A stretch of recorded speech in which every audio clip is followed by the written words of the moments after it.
지난주 저희는 모세에 관한 말씀을 함께 나누었는데요. 불세출의 리더 모세는 이스라엘 백성들을 이집트에서 탈출시키고 그들을 40여 년 동안 광야에서 이끌고 인도하여 드디어 젖과 꿀이 흐르는 땅, 약속의 땅, 가나안 땅 앞까지 오게 되었습니다. 그들이 머물게 된 곳은 바로 모압 평지였는데요. 그 지척에 있던 모압의 왕 발락은 이스라엘의 거대한 진영을 바라보며 근심하고 번민하기 시작합니다. 그렇게 그는 자신의 나라를 위해서 나름대로 방법을 강구해야만 했습니다. 그래서 발락은 실력 좋은 주술가를 찾습니다. 바로 그가 오늘 말씀의 주인공인 발람입니다. 당장 장로들에게 복채를 들려 보내어 발람을 데려오고자 합니다.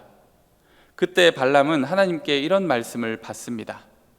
하나님이 발람에게 이르시되 너는 그들과 함께 가지도 말고 그 백성을 저주하지도 말라. 그들은 복을 받은 자들이니라. 그래서 발람은 자신이 함께 갈 수 없다고 대답합니다. 그러자 발락은 다시 더 높은 고관들을 더 많이 보내어 그를 설득합니다. 망설이지 말고 나에게 오라. 내가 너를 크게 대접하겠다. 발람은 다시 하나님의 뜻을 구하기 위해 하룻밤을 기다립니다. 20절 말씀에는 이렇게 전하고 있습니다. 밤에 하나님이 발람에게 임하여 이르시되 그 사람들이 너를 부르러 왔거든 일어나 함께 가라. 그런데 우리가 함께 읽은 22절 말씀을 보면 또 갑자기 발람이 가는 것으로 인해 하나님이 진노하셨다라고 합니다. 그리고 여호와의 사자가 칼을 빼들고 그를 막아서고 있죠. 그렇게 여호와의 사자의 칼에 죽을 뻔했던 발람이 정신을 바짝 차리고 주님, 제가 범죄하였습니다. 하나님이 기뻐하시지 않는 길이면 제가 그 길을 가지 않겠습니다 라고 이야기합니다. 그런데 또 35절에는 여호와의 사자가 발람에게 그냥 그 사람들과 또 함께 가라고 얘기합니다. 아니, 하나님은 왜 이렇게 변덕스러운 걸까요? 가지 마라 했다가 또 다시 가라 했다가 막상 가려고 하니 그 길을 막고 죽이려고 했다가 결론적으로는 또 다시 가라고 말하고 있습니다. 아버지가 식탁에서 아들을 한참 혼내다가 아이 그래 됐고 밥이나 먹자. 그래서 즉시 밥을 먹으려고 아들이 숟가락을 드는데 아버지가 근데 넌 밥이 넘어가냐? 그래서 뻘쭘해진 아들이 숟가락을 또 내려놓습니다. 왜 숟가락은 내려놔? 밥 안 먹을 거야? 그래서 이젠 정말 밥을 먹으려고 하니 아버지가 또 이렇게 한 번 얘기하는 거죠. 넌 도통 반성하는 마음이 안 보여. 이런 상황과 뭔가 흡사하지 않습니까? 발람은 도대체 하나님의 어느 장단에 맞추어야 할까요? 발람의 심정이 꼭 이와 같았을 것입니다. 아니, 가요, 말아요. 어떻게 하라는 말씀이십니까? 우리 모두는 하나님의 마음을 아는 지혜가 필요합니다. 하나님의 생각과 마음은 이처럼 종잡을 수 없는 어렵고 헷갈리는 변덕스러운 마음일까요? 의외로 하나님의 뜻은 아주 단순 명료합니다. 우리 함께 말씀을 한 구절 보았으면 좋겠는데요. 신명기 30장 11절로 14절까지 말씀입니다. 우리 이 말씀 한번 같이 읽어보았으면 합니다. 내가 오늘 내게 명령한 이 명령은 내게 어려운 것도 아니요 먼 것도 아니라 하늘에 있는 것이 아니니 네가 이르기를 누가 우리를 위하여 하늘에 올라가 그의 명령을 우리에게로 가지고 와서 우리에게 들려 행하게 하랴 할 것이 아니요 이것이 바다 밖에 있는 것이 아니니 내가 이르기를 누가 우리를 위하여 바다를 건너가서 그의 명령을 우리에게로 가지고 와서 우리에게 들려 행하게 하랴 할 것도 아니라 오직 그 말씀이 내게 매우 가까워서 내 입에 있으며 내 마음에 있은즉 네가 이를 행할 수 있느니라. 주님의 뜻은 먼 것도 아니며 어려운 것도 아닙니다. 주님의 뜻은 가까이에 있고 쉽게 알 수 있습니다. 그 뜻은 우리가 항상 되뇌 있는 입술의 고백에 담겨 있고 우리의 마음과 생각에 심겨져 있습니다. 하나님께서는 생명과 복이 될 자신을 선택하라고 합니다. 그 길을 떠나는 것이 죽음과 화가 된다라고 말해주고 있습니다. 이처럼 단순하고 확실합니다. 그럼 하나님의 뜻이 어렵게 느껴지는 이유는 무엇일까요? 결국 사람의 사사로운 생각이 그리고 그런 욕심이 하나님의 말씀을 불명확하게 만들고 흐릿하게 만듭니다. 우리는 이미 알고 있습니다. 하나님께서 기뻐하시는 뜻이 무엇인지, 그리고 하나님께서 나에게 원하시는 바가 무엇인지. 하나님은 도대체 발람더러 가라고는 하시고 왜 또다시 진노하신 걸까요?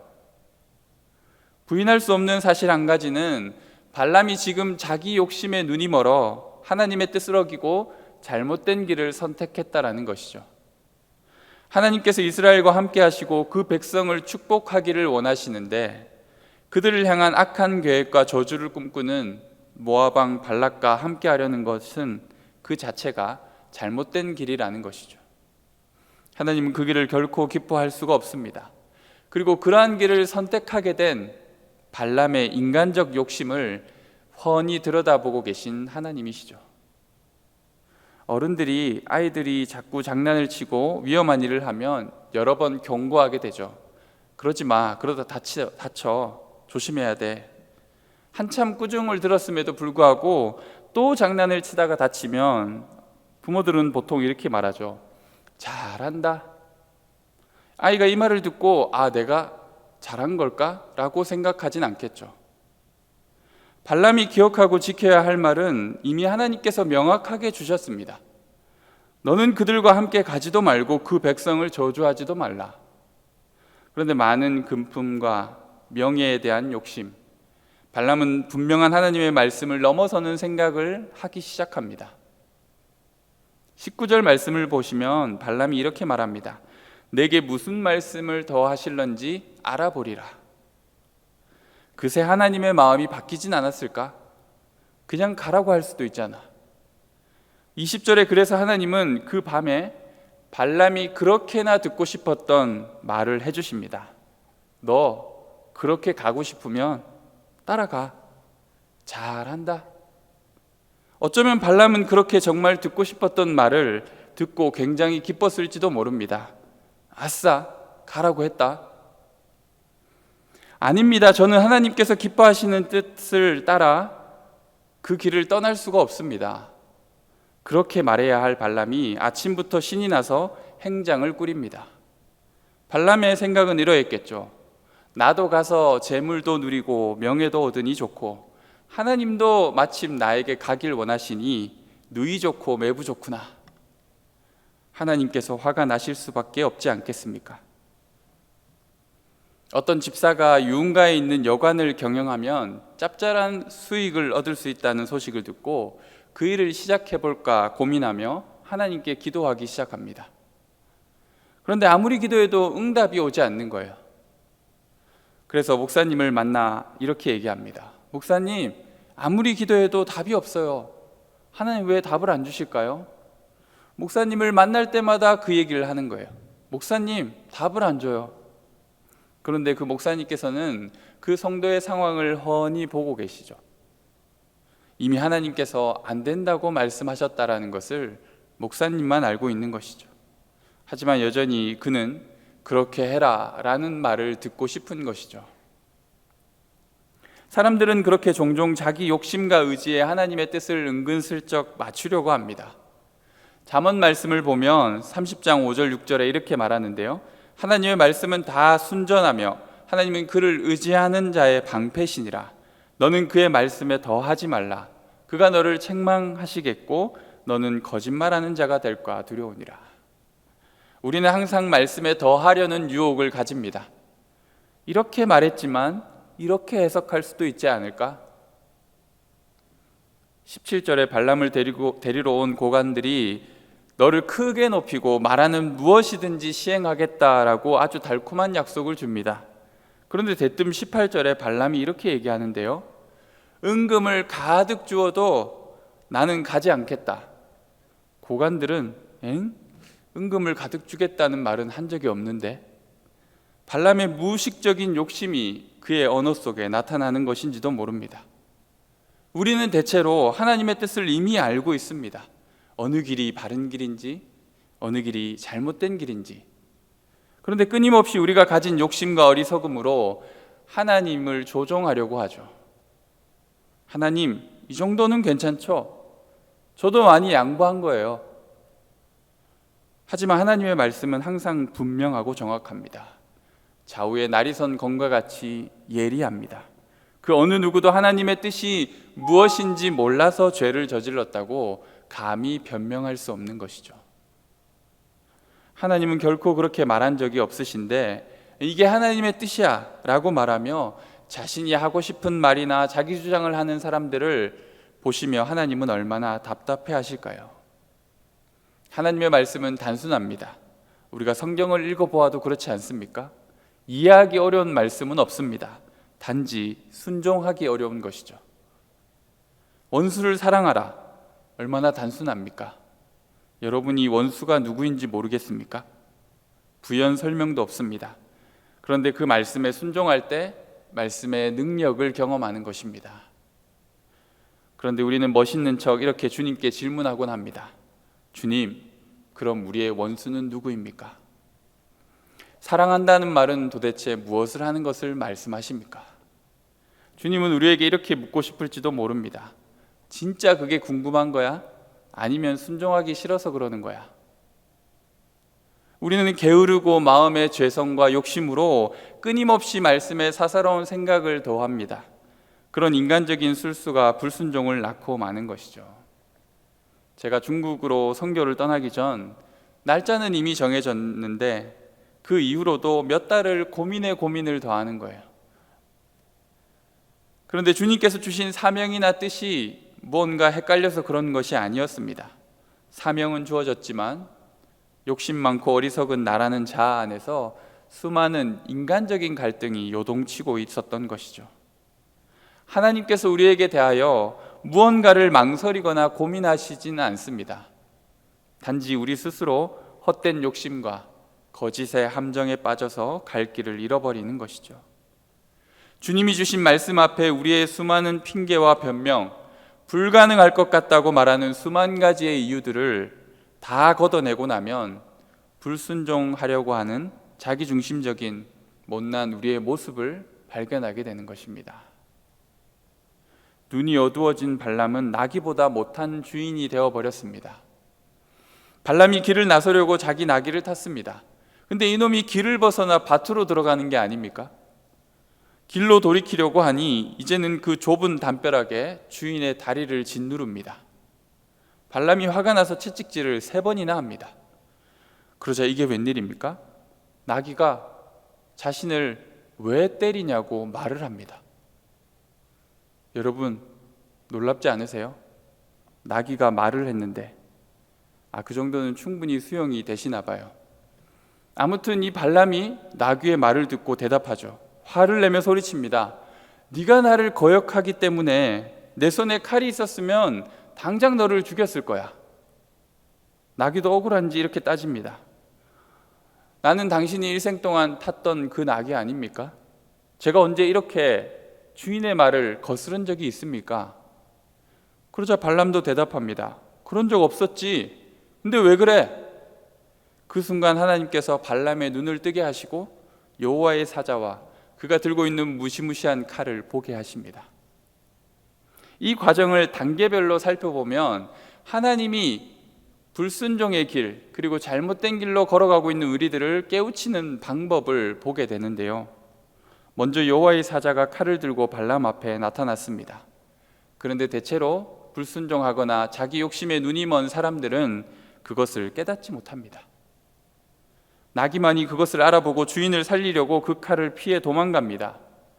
여호와의 사자는 좌우로 피할 데가 없는 좁은 곳으로 계속해서 발람을 몰아가십니다. 그러자 나귀는 아예 무릎을 꿇듯이 앞으로 숙이게 되었고 발람이 졸지에 나귀에서 떨어질 뻔한 상황이 되었습니다. 아주 우스꽝스러운 상황이 연출된 것이죠. 지금 모압 왕이 보낸 높은 고관들이 함께 길을 출발하는 상황에서 발람의 꼴이 아주 우습게 되어버린 것입니다. 휘파람을 불며 나섰던 발걸음이 출발부터 엉망이 되어버렸습니다. 발람은 자신의 욕심으로 눈이 가리워져 있었습니다. 그래서 하나님이 쓰신 방법은 발람을 깨닫게 하기 위해 나귀의 입을 여십니다. 그런 나귀의 말을 들었음에도 불구하고 아직 정신을 차리지 못하고 있는 발람에게 마지막으로 주님은 그의 눈을 뜨게 하십니다. 그리고 지금 상황이 어떤 상황인지 깨닫게 하시는 거죠. 하나님은 대체로 우리를 그렇게 깨우쳐 주십니다. 잘 굴러가던 우리 삶에 어떤 문제가 발생하기 시작하는 거죠. 하나님으로부터 오는 하나의 신호가 시작된 것이죠. 그래서 이게 왜 이러지? 하며 화를 내고 불평을 시작하는데 이제는 주변의 소리를 통해 우리를 깨우칩니다. 나귀의 음성이 들리는 거죠. 너 자꾸 그러면 안 돼. 너 계속 그렇게 하면 위험해. 나귀의 소리, 그 경고가 들려왔음에도 정신을 못 차리면 드디어 그 눈을 뜨게 해서 상황을 보게 하시는데요. 아, 내가 지금 낭떠러지에 서 있었구나. 그렇게 깨닫고 등골이 오싹해지는 것이죠. 그런데 이렇게라도 하나님이 친절하게 발람의 눈을 뜨게 해서 깨닫게 해주신다면 그것은 은혜라고 할 수 있습니다. 최근에 은퇴를 하신 100주년 기념교회를 담당하셨던 이재철 목사님은 자신이 어떻게 목회의 길을 가게 되었는지 부끄러운 과거를 있는 그대로 자신의 책에서 소개한 적이 있습니다. 목사님은 목회를 하기 전에 외국계 기업에서 고액의 연봉을 받고 굉장히 잘 나가는 직원이었다고 해요. 세상의 온갖 더러운 일에 빠져서 살았고 매일 술에 취해 고주망태가 되어 새벽이 되어서야 집으로 돌아오곤 했답니다. 물론 가정이나 아내를 전혀 돌보지 않았죠. 그런 삶을 오랫동안 살아가다가 돌이키게 된 하나의 계기가 있었는데요. 하루는 또 술을 진탕 먹고 늦은 새벽에 집으로 들어왔는데 아내가 일기 같은 것을 쓰다가 식탁에서 잠들어 있었다는 거예요. 그래서 그 일기를 쳐다보는데 청천벽력 같은 말이 적혀 있는 거예요. 죽고 싶다. 이렇게 살아서 뭐하나. 그렇게 진짜 극단적인 선택을 고민하고 있는 아내의 글을 보고 순간 그는 망치로 머리를 맞은 것처럼 정신을 차리게 되었다고 합니다. 내가 지금 어디에 서 있는지를 보게 된 거죠. 그리고 그는 눈물로 하나님께 회개하였고 자신의 아내에게도 울고불며 용서를 구하고 그렇게 하나님의 길을 결단하게 되었다는 거예요. 바로 발람의 눈이 띄어져 여호와의 사자의 칼이 자신의 목 밑까지 들어왔다라는 것을 깨닫게 된 것과 같은 것이죠. 참 아이러니한 상황이지 않습니까? 불순종하는 나귀는 실제로 주인을 살리기 위해 그랬던 것이고 자신을 거역하는 나귀를 정말 죽이고 싶었던 발람이 실상 하나님을 거역하고 있었던 것입니다. 한낱 동물인 나귀는 영적인 눈이 띄어져 진노의 검을 피하려고 했지만 대단한 주술가라고 알려졌던 영적으로 밝히 하나님의 음성을 듣는다고 하던 발람은 눈이 가려져 하나님의 칼을 보지 못하였던 것이죠. 우리는 종종 불순종하여 주님의 뜻을 거역하면서도 애먼 나귀를 탓하곤 합니다. 우리의 삶의 여러 관계들에 대해서 불평과 불만을 가지고 부모를 탓하고 자신의 처지와 형편을 탓합니다. 우리 마음대로 끌어지지 않는 나귀처럼 내 삶이 왜 이 모양인지 한탄하고 하나님을 원망합니다. 실제로 그렇게 된 것은 내가 하나님의 길을 걷지 않고 그 길을 벗어나고 있기 때문인데 말이죠. 발람이 나귀에게 느꼈던 그 분노는 대개 하나님께서 불순종하는 우리를 향해 느끼시는 감정이 아닐까요? 저도 항상 자녀를 키우며 또 어떤 사람들, 불편한 사람들을 대하며 하나님의 심정을 거울처럼 느끼곤 합니다. 내가 하나님께 저럴 수 있겠구나. 내가 하나님께 하나님의 분노를 자아내는 행동을 할 수 있겠구나. 내게 칼이 있다면 당장 너를 죽였으리라. 마음대로 끌려지지 않는 고집센 나귀, 이것이 바로 우리의 모습일 때가 있죠. 우리의 의를 하나님 앞에 주장하기에 바쁜 우리들이죠. 고집과 회개하지 않는 마음으로 하나님을 대적하고 싸우려 하고 이기려고 하는 우리의 모습이 있습니다. 하나님의 뜻은 분명하지만 세상의 유혹과 설득은 집요합니다. 발람을 향한 집요한 그 유혹을 보십시오. 16절에는 아무 것에도 꺼릴 게 없다. 17절에는 네가 원하는 건 다 해주겠다. 처음에는 확고하였던 주님의 뜻이 이런 유혹들 앞에 희미해져 가는 것이죠. 우리는 그렇게 그릇 행하였지만 우리를 위해 어린 양 되시는 예수 그리스도께서는 대신 죽임을 당하셨습니다. 이사야 53장 6절 말씀입니다. 우리는 다 양 같아서 그릇 행하여 각기 제 길로 갔거늘 여호와께서는 우리의 모두의 죄악을 그에게 담당시키셨도다. 나귀가 세 번이나 그 악한 길에서 죽음의 길에서 하나님의 진노 앞에서 돌이켜 주인인 발람을 살려주었습니다. 죄 없으신 예수님은 우리를 구원하시기 위해 우리를 대신하여 진노의 잔을 다 마시셨습니다. 여호와의 사자는 나귀가 피하지 않았다면 발람은 죽이고 나귀를 살리려 했다고 말하였지만, 하나님은 죄 없으신 어린 양은 우리 대신 죽이시고 거꾸로 거역한 우리를 살리셨습니다. 그렇다면 우리는 이제 어느 길로 가야 할까요? 생명과 복이 되시는 십자가의 길로 걸어가야 합니다. 우리를 향한 하나님의 단순하고 명확한 그 말씀에 우리의 순종도 단순하고 분명해져야만 합니다. 우리의 죄와 욕심으로 눈이 가려워지지 않도록 우리는 항상 깨어 있어야 합니다. 그러기 위하여 거룩한 말씀을 들여다보는 자들이 되어야 합니다. 그리고 스스로 속이는 자가 되어서는 안 됩니다. 하나님의 말씀의 뜻을 분명히 깨달아 알고 그 뜻에 인간적인 핑계와 변명은 버리고 순종하여 하나님의 뜻을 이루어드리는 그런 주님의 신실한 종들이 우리 모두가 되었으면 합니다. 우리는 이미 알고 있습니다. 주님은 우리에게 지금도 분명히 알려주고 계십니다. 우리가 조금만 진지하게 하나님께 우리의 마음을 열고 겸손히 나아간다면 충분히 주님의 뜻이 무엇인지 알 수 있습니다. 이미 알고 있음에도 순종하지 못했던 수많은 일들이 우리의 삶에 얼마나 많이 있습니까? 지난주 우리는 순종을 통해 믿음에 이르러야 한다고 배웠습니다. 그리고 그 순종은 겨자씨같이 작은 결단들을 말한다고 했습니다. 한 가지 주님의 마음에 귀를 기울이고 작은 일부터 순종의 기쁨을 이루어가는 저희 모든 청년들이 되었으면 합니다. 그리고 우리는 또한 이미 알고 있습니다. 나 같은 죄인을 위해 주님이 어떤 희생을 하셨는지, 통제할 수 없는 구제불능의 죄인인 우리를 구원하시기 위해 어린 양 예수 그리스도께서 죽으셨음을 우리는 이미 알고 있습니다. 그리고 우리는 이미 알고 있습니다. 주님이 지금도 여전히 우리를 기다리고 있다는 사실. 이제 그 부르심에 순종으로 응답하는 저희들이 되었으면 합니다. 이미 알고 있는 그 완전한 주님의 사랑에 우리의 믿음으로, 우리의 견고한 순종으로 응답할 수 있었으면 좋겠습니다. 기도하겠습니다.